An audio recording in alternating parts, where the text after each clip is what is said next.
Hello friends. आप लोग ना सब मुझसे पूछते रहते हो, अरुण हमने बिजनेस एक्सपैंड करना है, तुम बताओ बिजनेस को एक्सपैंड कैसे करें। तो आज हम इसी टॉपिक पे बात करते हैं कि हम बिजनेस की को एक्सपैंड करना है, एक्सपेंशन करनी है, वो कैसे कर सकते हैं। तो पहले तो हमने देखना है कि बिजनेस एक्सपेंशन होती क्या है।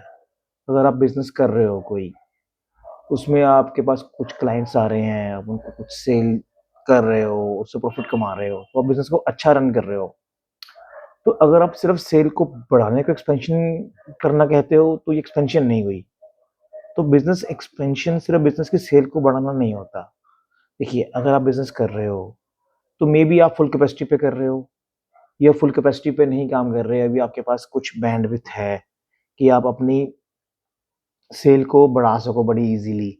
मीनिंग कि आपके पास एक्स्ट्रा टाइम है सेल बढ़ाने के लिए, या अगर आप प्रोडक्शन कर रहे हो तो प्लांट की कैपेसिटी है, या कोई रिटेल शॉप आउटलेट कर रहे हो तो वो और कस्टमर्स को हैंडल कर सकती है। तो अगर हम ये वाली सेल बढ़ाते हैं, वो एक्सपेंशन नहीं है, ये सिर्फ इंक्रीज इन सेल्स है। एक्सपेंशन क्या होती है कि जब आपने अपनी कैपेसिटी को ही बढ़ा लिया।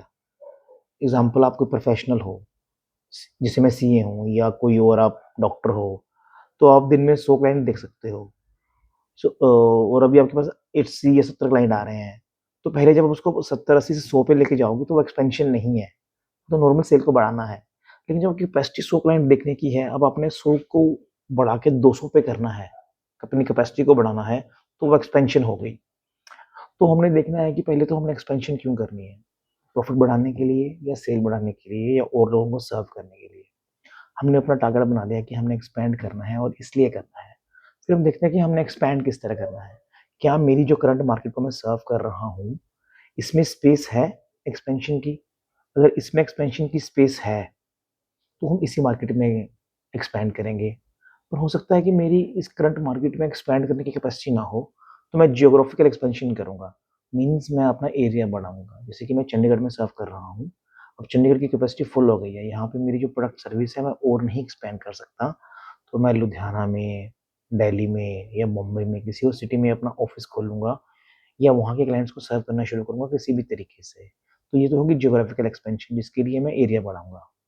और अगर ये हो सकता है यार कि मैंने इसी एरिया में एक्सपैंड करना है, लेकिन अब मार्केट भी और नहीं है यहाँ पे, तो मैं एक नई प्रोडक्ट लाइन या सर्विस ऐड कर दूंगा इसके साथ ही। तो मेरा इस तरह एक्सपेंशन हो जाएगा।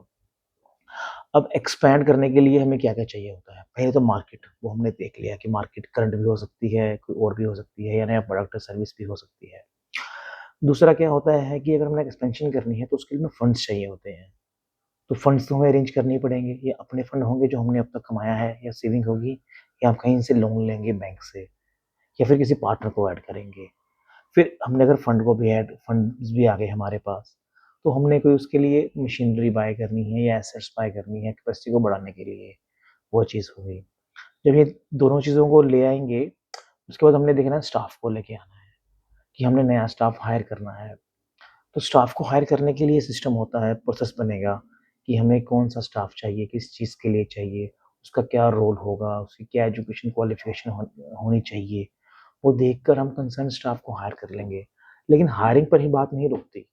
हायरिंग के बाद हमें उनको ट्रेनिंग करनी पड़ती है कि जिस रोल के लिए हमने पर्सन को हायर किया है, अगर उसमें वो वाली क्वालिफिकेशंस नहीं है, या वो उसमें स्किल्स नहीं है, तो हम स्किल्स को उसको सिखाएंगे, ट्रेन करेंगे। हो सकता है कि हम उसको करंट अपने प्रोसेस में लेके आए और वहाँ पे ट्रेन करें, या फिर जो नई वाली प्रोसेस है वहाँ पर जाके वो ऑन द जॉब ट्रेनिंग लेगा। तो ट्रेनिंग तो हम दे देंगे, लेकिन ट्रेनिंग करने के लिए भी प्रोसेस बनेगा, सिस्टम बनेगा। और ट्रेनिंग के बाद जो उसने अडोप्ट करना है, जो उसने प्रोडक्शन में जाना है या सर्विस देनी है क्लाइंट को, वहाँ पर भी सिस्टम बनेंगे। तो एक्सपैंड करने के लिए हमें सिस्टम में बनाने पड़ते हैं। देखिए, अगर हम करंट मार्केट में ही एक्सपैंड कर रहे हैं, कैपेसिटी बढ़ा रहे हैं, तो उतने सिस्टम की जरूरत नहीं है। लेकिन हम जियोग्राफिकल लोकेशन एक और ऐड कर रहे हैं, या फिर प्रोडक्ट लाइन एक और ऐड कर रहे हैं, तो सिस्टम बनाने बहुत ज़्यादा जरूरी हो जाते हैं। तो एक्सपेंड कर बिजनेस की एक्सपेंशन करना विदाउट सिस्टम प्रोसेसेस पॉसिबल ही नहीं है। तो यहाँ पर फिर वही आ गया कि हमने नया स्टाफ को हायर करना है, उसको काम डेलीगेट करना है और प्रोसेस बनाने हैं, सिस्टम बनाने हैं। बिकॉज हमारी कैपेसिटी ऑलरेडी फुल है। जो बिजनेस ओनर है वो कितना काम करेगा। अच्छा, एक बात और आ जाती है यहाँ पे, अगर हम कुछ नई एक्सपेंशन कर रहे हैं किसी भी तरीके से, तो आपको अपने आप को भी तो फ्री करना पड़ेगा ना करंट बिजनेस में, जो आप कहाँ जहाँ पे आप काम कर रहे हो। और उस जगह से फ्री करने के लिए फिर जो करंट में आप काम कर रहे हो, वो जो आपके पास स्टाफ है, मे बी आपको कुछ और स्टाफ वहाँ पर भी हायर करना पड़ेगा। उस स्टाफ को फिर ट्रेन करना होगा और उसको सेम काम डेलीगेट करना होगा सिस्टम से, प्रोसेस से। तो ये सब काम कैसे होगा? जब भी आपने बिज़नेस को एक्सपैंड करना है, के बारे में सोचते हो, तो ये सब कुछ आपको करना पड़ेगा। अगर आप नहीं करोगे ये सारा कुछ, तो जो आपकी एक्सपेंशन है ना, वो बहुत महँगी हो जाएगी और कई बार एक्सपेंशन में फेलियर भी हो जाती है। फिर हम दोबारा जिस लेवल पे काम कर रहे हैं, हमें कई बार उसके पेज़ ऑफ इतने ज़्यादा हाई हो जाते हैं कि हमको उससे छोटे लेवल पे काम करना पड़ता है। और बिज़नेस में 90% फेलियर इसीलिए होते हैं बिकॉज़ हम एक्सपैंड करते हैं, सोचते हैं नहीं कि किस तरह एक्सपैंड करना है और क्यों एक्सपैंड करना है और कब एक्सपैंड करना है। बिना कुछ देखे बिज़नेस को एक्सपैंड कर लेते हैं और वहाँ पर नए बिज़नेस में लॉस होते हैं और वो हमें लॉस इतने ज़्यादा हो जाते हैं कि हमें पुराने लेवल से बिज़नेस को स्केल डाउन करना पड़ जाता है। तो देखिए, हम बात तो कर रहे थे एक्सपेंशन की, लेकिन यहाँ स्केल डाउन पे पहुँच गए। बिकॉज़ मैं बताना चाहता हूँ कि एक्सपेंशन बिज़नेस की कोई ईज़ी गेम नहीं है। ये एक बहुत ही डिफ़िकल्ट फ़ेज़ होता है, जहाँ पर आपको बहुत काम करना पड़ता है और सब कुछ कैलकुलेट करना पड़ता है। तो अब हमने मान लिया कि सब कुछ देख के, सब कुछ कैलकुलेट करके आप एक्सपैंड करना चाहते हो और आपने डिसाइड कर लिया कि आपने कहाँ पर एक्सपैंड करना है, किस तरह एक्सपैंड करना है। तो ये सब डिसाइड करने के बाद हम प्रोसेस बनाने पे आएँगे, सिस्टम बनाने पे आएँगे और यही मेरी ना नॉलेज है अब तक की, जो मैंने इतने सालों में क्लाइंट्स को सर्व किया है। 20 सालों में मैंने क्लाइंट्स को सर्व किया है और उससे पहले 5 साल मैंने अपना बिज़नेस चलाया है। तो मैंने अपने बिज़नेस को भी एक्सपैंड करा।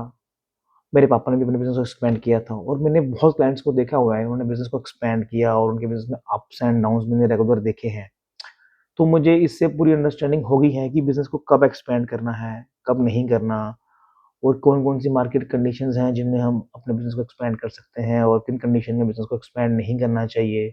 और कई बार ना जो हमारे बिज़नेस में गोल्डन टाइम पीरियड चल रहा होता है, तो हमें लगता है सब कुछ अच्छा हो रहा है, मेरा तो सब सही चल रहा है, तो हम सोचते हैं कि एक्सपैंड कर लें बिज़नेस को। पर वो भी कई बार अ, हमें इतना मुश्किल दे देता है और डिफ़िकल्टीज़ देता है कि वो एक्सपेंशन भी हमारे लिए एक कर्स बन जाती है। तो इन सब से बचने के लिए क्या करना चाहिए? क्या बिज़नेस को एक्सपैंड नहीं करना चाहिए? नहीं, मैंने ये नहीं बोला कि बिज़नेस को एक्सपैंड नहीं करना चाहिए। आज का टॉपिक ही ये है कि हमें बिज़नेस को एक्सपैंड करना है और कैसे एक्सपैंड करना है, एक्सपेंशन हमारे लिए हेल्दी कैसे हो। तो एक हेल्दी एक्सपेंशन के लिए पहले तो हमने अपने करंट बिज़नेस को देखना है, अपने आप को बिज़नेस से डिटैच करके। कि जो हमें अपने बिज़नेस से लगाव है और हम अपने बिज़नेस को प्यार करते हैं। प्यार तो हमने करना ही है, पर जब आपने सारे प्रोसेस अपने बिज़नेस को स्टडी करना है, सारी प्रोसेस उसकी देखनी है और कहाँ-कहाँ पे उसमें इम्प्रूवमेंट हो सकती है, उस टाइम आपने जो अपने आप को थोड़ा डिटैच करना है और अब इतना लगाव नहीं रखना बिज़नेस से। फिर आप जो भी आप काम कर रहे हो बिज़नेस में प्रोडक्शन के या प्रोक्यूरमेंट के स्टार्ट से लेके एंड में कस्टमर को सर्विस देने तक और सर्विस देने के बाद जो कस्टमर को आफ्टर सेल सर्विस दे रहे हो और कस्टमर को दोबारा बुलाने के लिए अपने बिज़नेस में जो भी एक्टिविटी कर रहे हो, उन सारी एक्टिविटीज़ को आपने नोट करना है और उसका फ्लो बनाना है। फिर देखना है कि कौन-सी एक्टिविटी कौन-सा पर्सन कर रहा है और उस पर्सन का क्या रोल है, क्या उसकी एजुकेशन क्वालिफ़िकेशन है और मैं कहाँ-कहाँ पे इसको बेटर कर सकता हूँ और इम्प्रूव कर सकता हूँ। ये सब देखने के बाद आपने देखना है कि कौन-कौन सी एक्टिविटी है जिसमें आपकी अपनी इन्वॉल्वमेंट हो रही है और इस इन्वॉल्वमेंट को आप कहाँ पर कम कर सकते हो या कहाँ पर ज़ीरो कर सकते हो और कहाँ पर आपकी इन्वॉल्वमेंट रहेगी ही रहेगी, उसको उसका कोई ट्रेड ऑफ नहीं है।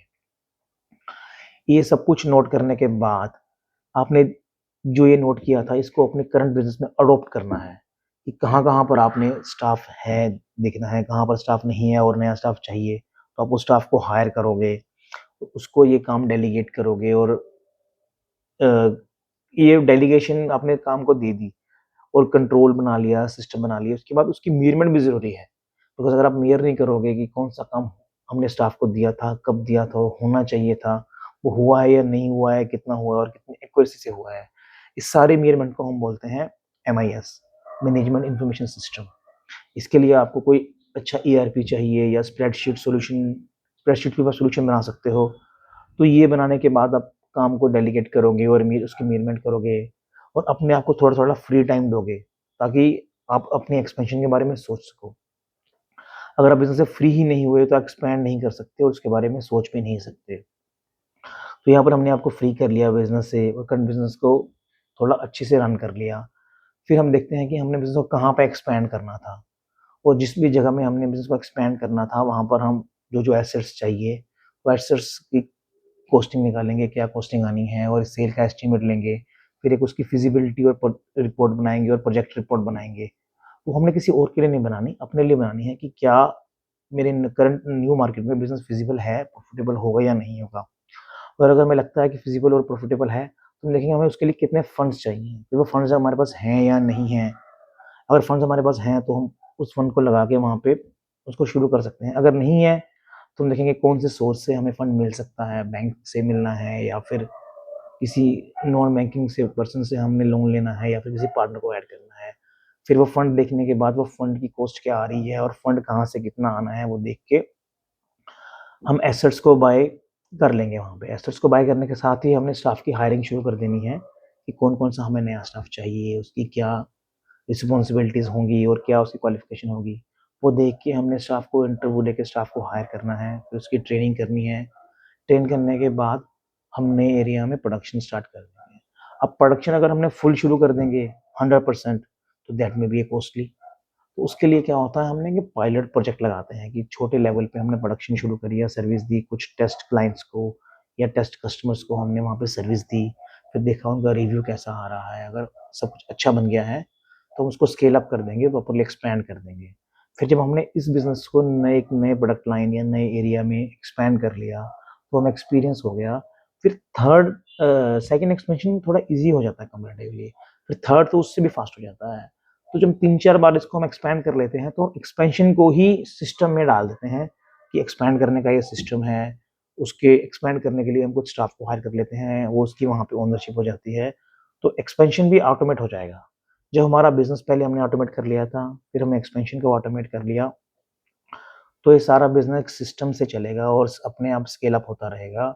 और ये सेल्फ हीलिंग और सेल्फ इंक्रीजिंग बिज़नेस हमारा एक बन जाएगा, जो ऐसी मशीनरी में कन्वर्ट हो जाएगा, जो कि ईज़िली स्केल अप होगी और एक्सपैंड होगी।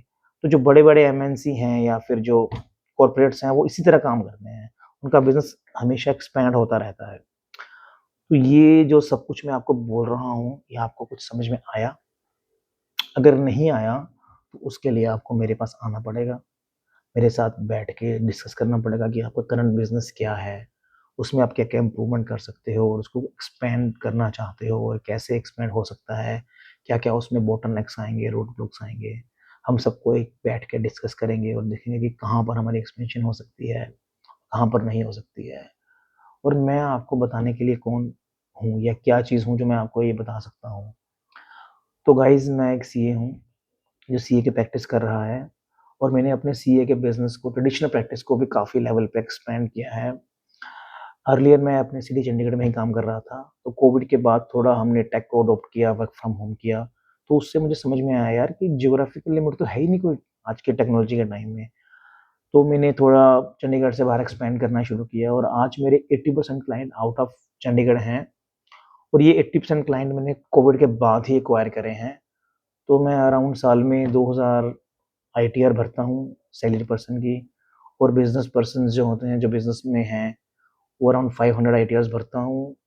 और इसके साथ ही जो कुछ स्मॉल बिज़नेस हैं या मीडियम स्केल के बिज़नेस हैं, कुछ कॉर्पोरेट्स हैं या कुछ पार्टनरशिप फर्म्स हैं, जिनके मैं ऑडिट करता हूँ या जो मेरे साथ अटैच्ड सीएज़ हैं, वो ऑडिट करते हैं, वो अराउंड 300 क्लाइंट्स हैं।